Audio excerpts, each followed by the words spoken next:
Good morning, good afternoon, good evening, folks. It is Wednesday. We have the one and only, and frankly, the one responsible for the entire expert series we have on this channel, Anna Kelly. Hi, Anna. Hi, good to be here with you today. Thank you for inspiring me to think about what is possible and that other experts such as yourself would be willing to come back every week. It is amazing that you said yes, seemingly 3 years ago. And Yes. we talk almost every week. So thank you very much for that. You're so welcome. It's my pleasure. Thank you. So one of the things I love about you is you put out a lot of very detailed information on Facebook, right? You are working on a post right now that I think is vital for people to understand. In fact, I think it's really the crux of a question or riddle that I'm trying to solve. So I look forward to rapping with you about this. And that is basically, is inflation going to take hold, be sticky a la the 70s? Or are we somehow just going to whip it and we'll be back under 2%, thus giving Fed cover to reduce sooner? So lots of stuff to talk about. Why don't you share with the audience what your thoughts are on this critical topic? Sure. So, a lot of different people have different opinions on where we're going, right? And it's really interesting because the data seems to be all over the place. It's like, how can economists look at the same data and some say we're heading to mass inflation and some saying, no, we're heading to mass recession. And other people are saying, oh, no, neither one of those things are going to happen. We're going to go right back to normal any day now, right? Yeah. So I listen to lots of economists to say, what's the data that they're looking at? And is it short-term data trends or is it long-term data trends? And there's a big difference in that. And I think some of the noise is people are talking about long-term when most people are just worried about what's going to happen in the next, cyclical trend, 6 to 18 months. Yeah. Or they're saying things are going to be great within 18 months, but then they're not looking at, well, what about beyond that? Yeah. And both are really important, right? So I thought maybe today I would share with you a few data points about inflation and the areas where inflation might be a little stickier and not quote unquote transitory, right? And then other areas where it seems like we're already starting to see some changes that may make a recession come even more quickly, right? Okay. So we talk about inflation and we talk about supply and demand, right? And supply and demand is very, very important because if you're not demanding products, people are going to quit. Companies are going to quit producing. They're going to start lowering their prices to scoop up all of that inventory. And eventually, if you stop buying and the consumer psyche is rocked and they stop spending, you ultimately end up in a recession because you're spending less money, you're producing less. And then the companies start to get rid of the inventory. They cut their prices. They cut their profits. And what happens? They start hiring freezes, which we're already seeing. They start layoffs, which we're already seeing. And then you start to see an uptick in unemployment. So we are no doubt in a period of really historic inflation in the last 40 years. It's higher than it's been since the 1970s. The question is how bad and how long will it last? And I tend to think that when the Fed said inflation is transitory, they really mean very short term. So we talk about these short-term economic cycles that we in the Fed watch, these cyclical cycles, they're 6 to 18 months. So in my view, when they're saying transitory, they're thinking, it won't last more than 6 to 18 months. Other people think that's way beyond transitory and 18 months is still too long, right? So what I'm kind of seeing is that certain things that are in the basket of goods that make up inflation are probably going to be elevated for quite some time. They're probably not transitory. And with all the other things that are happening, the geopolitical issues, the war with Ukraine and Ukraine and Russia, China basically saying, hey, we may go after Taiwan. Don't you dare, induce us to do that. And all of the disruptions that's caused with energy and with food production. Those types of things are going to cause prices for energy and food to probably be elevated for quite some time. Much more elevated than just the monetary policy and the easy money has induced Americans to spend more. These things are outside of that, and they can't really be touched by Fed rates. So the Fed can increase rates. You can stifle demand for used cars, for new cars, for homes, things that require credit to buy it.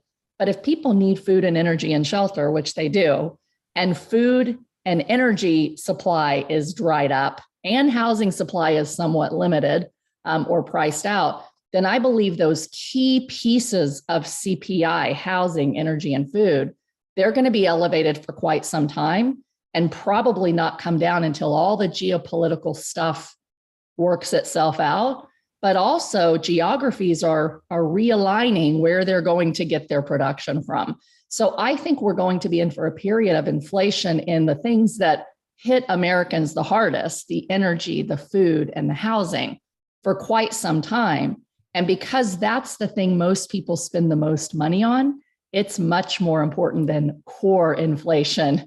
That's all this other stuff like cars and vacations and things that are really somewhat discretionary. Because these key things are elevated, Michael, I think Americans are starting to panic. Americans are starting to pull back and not spend as much on the discretionary stuff. And that's going to send us into a recession, I believe, sooner than later. So I know that was a lot. Let you ask me questions to help break down my thought process. Yeah, I think there's so much in there, right? I actually think June 10th is going to be a big day. June 10th, obviously, is the next CPI print, Consumer Price Index. Yes.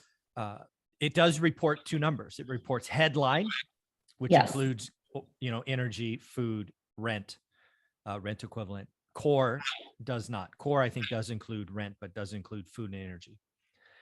Here's my thoughts. Again, we went from March at 8.5 to April at 8.3. I have been calling for about a month now that I think this month it's going to tick up back to 8.5, which would, again, the how the calendar lines up this time is CPI comes out before the Fed meeting. Yes. 4 days before, I believe. Yep. So if CPI comes out and it's elevated, I believe that forces the Fed's hand to stop being wimps and do something bigger than 50. I think if that happens, assets, i.e. the stock market, it reacts negatively instantly. Yes, Fast. I agree. That would happen. Okay. Mm-hmm. So that's one option. Second option is CPI comes out and it goes, 8.5, 8.3, 8.2, right? So still above 8, but again, you could call it a trend because now you have 2 data points. I think that gives Fed cover to do 50. It goes 8.5, 8.3, like some people I hear calling for like 7.5, right? They think this whole base effect and all of these things are going to make inflation roll over that quickly. Again, that will give Fed cover to go 50's too much. We're going to do a quarter.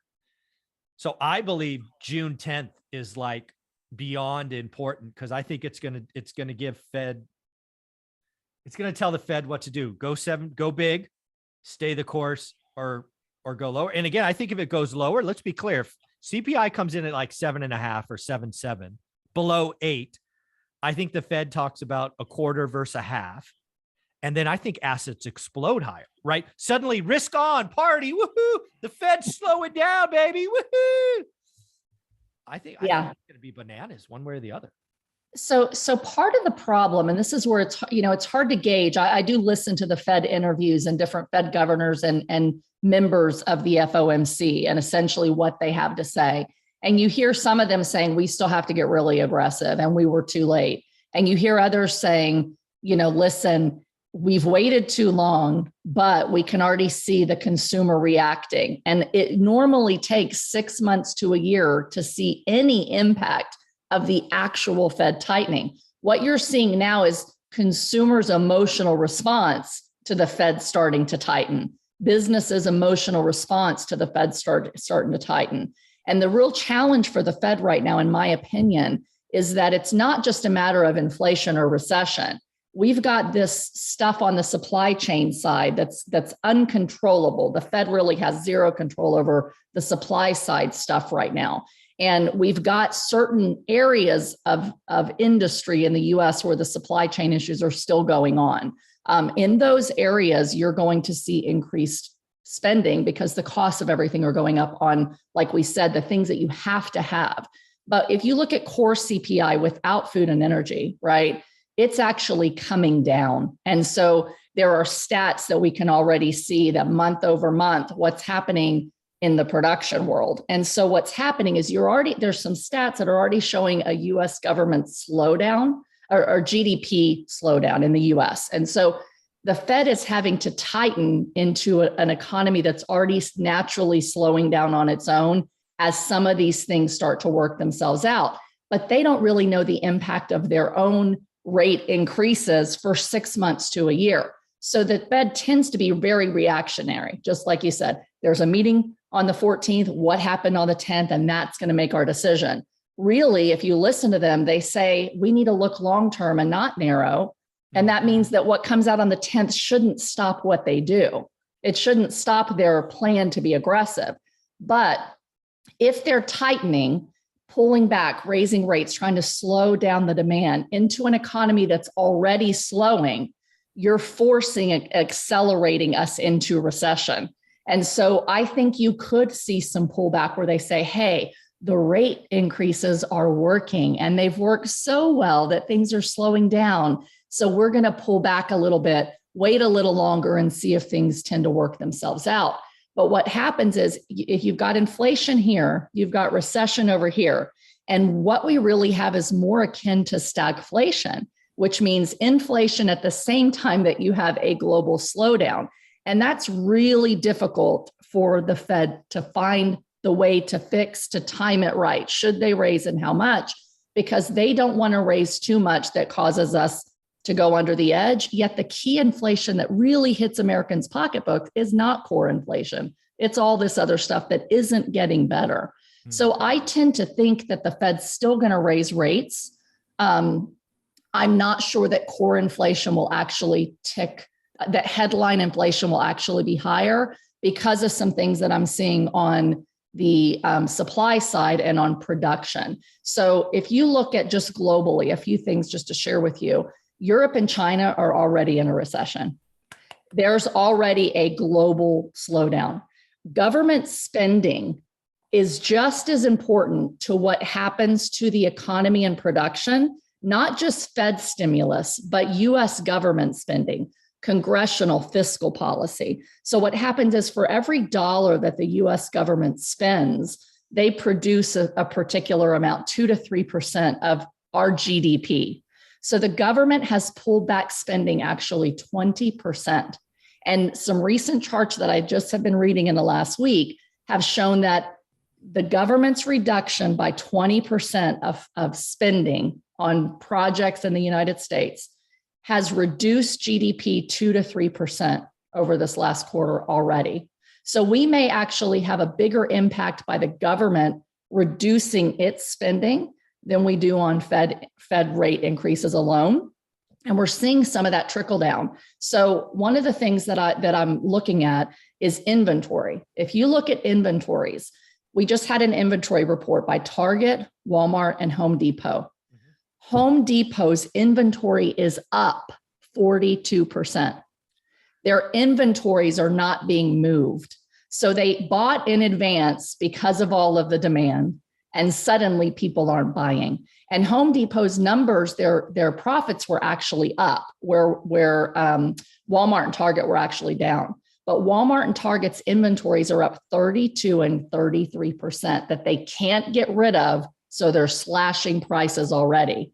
When most people shop at Home Depot, Target, and Walmart, and Amazon's another one, right? But those are the brick and mortar, and they're having to cut prices and they have inventory 33 to 42% higher than what they can sell. That's a real sign that the consumer is slowing down. The consumer is worried. The consumer isn't spending. Yeah. And that's going to bring the headline inflation numbers down because of all the discretionary issues, in my opinion. Yeah, it's really, really interesting. So if I were to ask you, do you think a recession is officially called this year, which is 2 quarters of negative GDP? And obviously we have a Q1 that's already negative. Do you think we're going to have Q2 be negative as well, and thus recession already started? Or do you think it's Q3, Q4, or next year? I think it very well could be this quarter. It very well could be. But again, there's so many different factors that are influencing this that it's really hard to tell. I mean, we clearly have a slowdown. I think we're more in a stagflation environment than we are officially a recession, because here's the thing, wages are still elevated. So the wages has a big impact, right? Because if companies are still paying higher wages, people will still spend to some extent, but there's certain sectors of the market that I believe are already in a recession. So if you break down just, for example, in 2019, we had a manufacturing recession. Not everything was in a recession, but manufacturing very clearly was. So we still see elevated wages, but just in this last week, every single day, I'm seeing hiring freeze, layoffs, hiring freeze, and layoffs. When that starts happening, regardless of supply and demand, the consumer psyche starts to get rocked. Oh my goodness, the market's still crashing. My 401k has crashed. Now I'm seeing companies start to lay off. Now my gas and my oil and my electricity are up 40%, and I can't afford anything else. And the consumers stop spending regardless of the Fed, and that slows things down. So I think we're heading into a recession sooner than later. I really do. Yeah. Whether it's this quarter or not, I'm really not sure. Yeah, I still think we have stagflation all year in a recession next year, and probably Q2, Q3 next year. And this is why. So yeah, I didn't read. I listened to Walmart and read Target, or maybe the other way around, but I listened to them both. And then Nordstrom's came out yesterday. I did not see Nordstrom's yesterday. Yeah, Nordstrom's beat top, beat bottom, and raised, kind of the opposite of Walmart and Target. And the reason that is important is because again, I've been studying the consumer forever. So what some people don't know out there is the upper tier, right? The Nordstrom shopper makes up somewhere between 25 and 30% of the US population. It's relatively small. However, discretionary spending, that, let's call it 30%, is responsible for 75% of discretionary spending.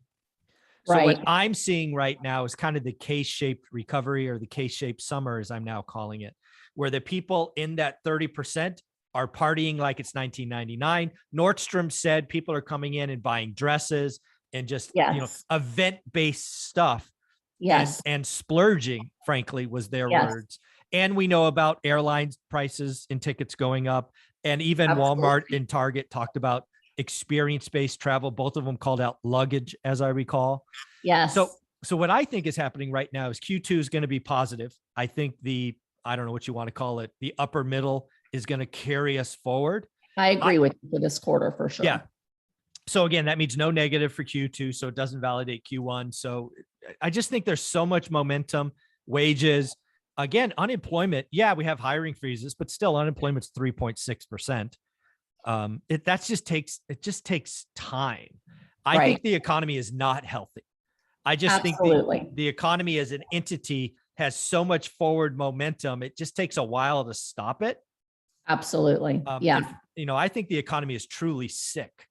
I do too. And that's why I tend to agree with you. I don't so much try to call a recession as this is going to be a period probably for at least a year of a stagflation, which means you truly do have both inflation and a slowing of the economy at the same time. You're not truly recessionary. You're not truly inflationary. You've got both going on at the same time. It's very odd. It's very difficult to navigate out of, right? So to that point, though, when we talk about sectors, just like manufacturing was in a slump and a recession and the rest of the economy was not in 2019, I saw the same thing with housing, right? So housing inventory is back up, right? But it's primarily inventory up and prices starting to cool in the under $400,000 price range.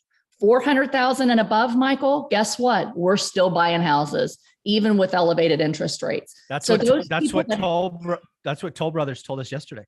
Toll Brothers is not entry level. They blew out earnings and they raised prices. Now the entry level Toll Brothers is 900 grand. Exactly. And so, recession requires total growth slowdown, and for it to be national, it's everywhere. But we still have a labor shortage, which increases wages, which increases prices. So as long as people are making more money in certain sectors of the economy, certain income levels of the economy, as long as they're still making more money and they can still choose their jobs, they're going to keep spending. And I think that keeps us going into a very quick recession nationally. But the unhealth of the economy underneath that it'll start to trickle down, because eventually these inventory and, the slowdowns, it is going to cause people to start losing jobs. And I think that's when you get a little more panic. And obviously the economy isn't healthy overall. So for the Fed to come out and say that the economy can handle it, we won't go into a recession, the economy is strong other than, the war or other than whatever, I don't believe that. I believe that the statistics and the data show us that we have a very weak economy. We just haven't hit, it hasn't come to a halt yet because of all the free money and the increased wages, at least at that upper middle class income level. Yeah, I still stand by a call. I did a whole whiteboard discussion like 2 months ago where I said 2022 is going to be the year of stagflation. Stagflation is icky. It's yucky. Yes. It causes, and it will cause the Fed to take Fed funds rate to 3% by the end of the year and 4% by next summer. And then unfortunately, because again, I think the underlying economy is sick, it's only going to get sicker as the Fed does what it's going to do. And we're going to have a nasty recession starting in 2023. I think Q2, Q3, Q4. I see no reason to change my opinion yet. And I tend to agree with you. I do think the Fed could, depending on, to your point when we started the show, if CPI starts to come down, they might start to soften toward the end of the year and not push us all the way up into that 4% range. They might try to stop at like a 3% neutral. Mm-hmm. But once we go into a deep recession, and if the geopolitical stuff doesn't, work itself out and energy prices come down, I think the Fed starts to backtrack. And I think we go into a deep, ugly, painful recession. Oh, joy. Well, folks, but again, what? Yeah. Let's end on a positive note, yes, Michael, right? Please. Yes, so please. Yes, a recession is painful, but the recession also might bring you the buying opportunity of a lifetime that you have not seen since at least 2008, 2009. So don't be all fearful. This is the time to prepare, whether we have stagflation longer or recession longer. Prepare, have a little cash, get liquid, make sure that you have some expenses saved up and that you can capitalize when things do change. That is exactly what episode 2 is going to be. We are going to have massive wealth destruction. The headlines will be scary, but if you watch our channel, specifically watch Anna every Wednesday, you're going to know how to prepare. Yes. You're going to know how to have a shopping list for your assets, and you are going to do what I call great deals. We are not doing good deals this year. We are only doing great deals this year and likely next year, whether it's stocks, buying businesses. It is time to do life-changing wealth. It's going to be a lot of fun. Anna, where can people find you? Great. You can find me here every week and on my playlist on One Rental at a Time on YouTube. You can find me at social media at Anna Kelly REI Mom, and my website is reimom.com. Thank you very much. Thank you.